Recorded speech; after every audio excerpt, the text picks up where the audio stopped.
নমস্কাৰ সকলোলৈ স্বাগতম জনাইছোঁ স্মাৰ্ট এডুকেশ্যন ইউটিউব চেনেলটোলৈ। আগন্তুক বিভিন্ন কম্পিটিটিভ পৰীক্ষাৰ বাবে জেনেৰেল নলেজৰ 10টা গুৰুত্বপূৰ্ণ প্ৰশ্ন আলোচনা কৰিবলৈ ওলাইছোঁ। সেয়েহে ভিডিঅ'টো স্কিপ নকৰাকৈ ভালদৰে চাই থাকিব আৰু চেনেলটো ছাবস্ক্ৰাইব কৰি লোৱা নাই যদি ছাবস্ক্ৰাইব কৰি ল'ব। প্ৰথম প্ৰশ্ন, the first Muslim ruler who introduced a standing army was. স্থায়ী সেনাবাহিনী প্ৰৱৰ্তন কৰা প্ৰথমজন মুছলমান শাসক আছিল। শুদ্ধ উত্তৰটো হ'ল এ আলাউদ্দিন খিলজী। দিল্লী চুলতানী সাম্ৰাজ্যত স্থায়ী সেনাবাহিনী প্ৰৱৰ্তন কৰা প্ৰথমজন মুছলমান শাসক আছিল আলাউদ্দিন খিলজী। তেওঁ 1296 খ্ৰীষ্টাব্দৰ পৰা 1316 খ্ৰীষ্টাব্দলৈকে শাসন কৰিছিল। 2 নম্বৰ প্ৰশ্ন, who built the Konark sun temple. কনাৰ্কৰ সূৰ্য মন্দিৰটো কোনে নিৰ্মাণ কৰিছিল? শুদ্ধ উত্তৰটো হ'ল বি নৰসিংহদেৱ 1। কনাৰ্কৰ সূৰ্য মন্দিৰটো প্ৰায় 1250 খ্ৰীষ্টাব্দত পূব গংগা ৰাজবংশৰ ৰজা নৰসিংহদেৱ প্ৰথম নিৰ্মাণ কৰিছিল। এই মন্দিৰটো হিন্দু দেৱতা সূৰ্যৰ প্ৰতি উৎসৰ্গিত আৰু পুৰীৰ পৰা 35 কিলোমিটাৰ উত্তৰ পূবত অৱস্থিত। মন্দিৰ পৰিক্ষেত্ৰত 100 ফুট ওখ ৰথ আছে, য'ত বিশাল চকা আৰু ঘোঁৰা আছে, যি মূলতঃ ধ্বংসস্তূপত আছে। এই মন্দিৰটো পৰিক্ষেত্ৰক 1984 চনত ইউনেস্কোৰ বিশ্ব ঐতিহ্য ক্ষেত্ৰ হিচাপে ঘোষণা কৰা হৈছিল। 3 নম্বৰ প্ৰশ্ন, হুৱেৰ ডিড ট্ৰেভেলগাৰ মুভমেণ্ট অকাৰ ইন 1946। 1940 চনত ট্ৰেভেলগাৰ আন্দোলন ক'ত সংঘটিত হৈছিল? শুদ্ধ উত্তৰটো হ'ল ডি বেংগল। ট্ৰেভেলগাৰ আন্দোলন আছিল বংগৰ এক কৃষক আন্দোলন। 1940 চনত বংগ অঞ্চলৰ অংশীদাৰসকল নিৰ্যাতনকাৰী যোদ্ধাসকলৰ বিৰুদ্ধে আছিল। এই আন্দোলনৰ নেতৃত্ব দিছিল সৰ্বভাৰতীয় কিষাণ সভা, যি ভাৰতীয় কমিউনিষ্ট পাৰ্টিৰ কৃষক শাখা আছিল। 4 নম্বৰ প্ৰশ্ন, what was the name of Harsha capital. হৰ্ষৰ ৰাজধানীৰ নাম কি আছিল? শুদ্ধ উত্তৰটো হ'ল এ কনৌজ। হৰ্ষবৰ্ধনক খ্ৰীষ্টীয় 7ম শতিকাৰ অন্যতম বিশিষ্ট ভাৰতীয় সম্ৰাট হিচাপে গণ্য কৰা হয়।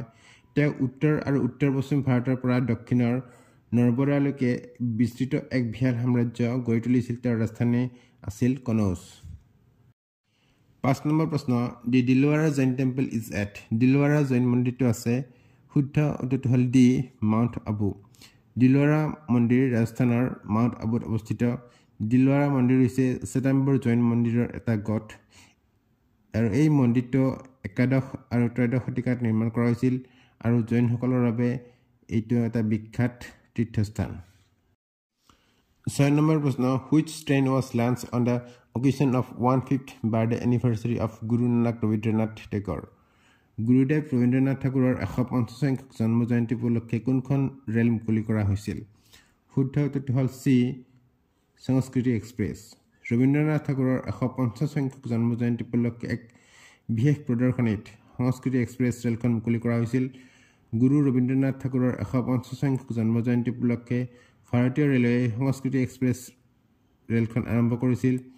5 আগষ্ট থকা এই বিশেষ ট্ৰেইনখনত গুৰুজীক উৎসৰ্গা কৰা হৈছিল।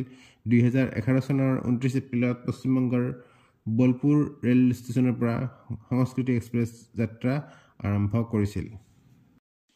7 নম্বৰ প্ৰশ্ন, who established the first printing press in India. ভাৰতত প্ৰথম প্ৰিণ্টিং প্ৰেছ কোনে স্থাপন কৰিছিল? শুদ্ধ উত্তৰটো হ'ল এ পৰ্তুগীজ। পৰ্তুগীজসকলে 1556 চনত গোৱাৰ ছেণ্ট পলছ কলেজত ভাৰতৰ প্ৰথম প্ৰিণ্টিং প্ৰেছ স্থাপন কৰিছিল। 8 নম্বৰ প্ৰশ্ন, লিটি চোখা is a famous cuisine of which of the following states. Litti চোখা হৈছে নিম্নলিখিত কোনখন ৰাজ্যৰ এটা বিখ্যাত ৰন্ধন প্ৰণালী? শুদ্ধ উত্তৰটো হৈছে বি বিহাৰ। লিটি চোখা হৈছে ভাৰতৰ বিহাৰ ৰাজ্যৰ এক বিখ্যাত ব্যঞ্জন। ই ঝাৰখণ্ড আৰু পূব উত্তৰ প্ৰদেশ ৰাজ্যতো জনপ্ৰিয়। 9 নম্বৰ প্ৰশ্ন, who had assumed the title of Balban. কোনে বলবান উপাধি গ্ৰহণ কৰিছিল? শুদ্ধ উত্তৰটো হ'ল চি উলুগ খান। গিয়াছুদ্দিন বলবানৰ প্ৰকৃত নাম আছিল উলুগ খান। তেওঁৰ বিখ্যাত উপাধি আছিল নৱাব-ই খুদা জিল্লি ইল্লাহি খুদা-ই বানগাৰ। গিয়াছুদ্দিন দিল্লী চুলতানী সাম্ৰাজ্যৰ শাসন কৰা মামলুক ৰাজবংশৰ নৱম চুলতান আছিল। চুলতান নাছিৰুদ্দিন মাহমুদৰ দ্বাৰা তেওঁক উলুগ খান উপাধি প্ৰদান কৰা হৈছিল। নাছিৰুদ্দিন মাহমুদৰ মৃত্যুৰ পিছত তেওঁ চুলতান হৈছিল আৰু তেওঁৰ কোনো পুৰুষ উত্তৰাধিকাৰী নাছিল। তেওঁ 1264 খ্ৰীষ্টাব্দৰ পৰা 1287 খ্ৰীষ্টাব্দলৈকে দিল্লী শাসন কৰিছিল। 10 নম্বৰ প্ৰশ্ন, হু was made the Nawab of Bengal following the Battle of Plassey? Plassey যুদ্ধৰ পিছত কাক বংগৰ নবাব হিচাপে নিযুক্তি দিয়া হৈছিল? শুদ্ধ উত্তৰটো হ'ল এ মীৰ জাফৰ। 1757 চনত পলাচী যুদ্ধত ব্ৰিটিছ ইণ্ডিয়া কোম্পানী চিৰাজউদ্দিন দৌলক পৰাস্ত কৰাৰ পিছত মীৰ জাফৰক বংগৰ নবাব হিচাপে নিযুক্তি দিয়া হৈছিল।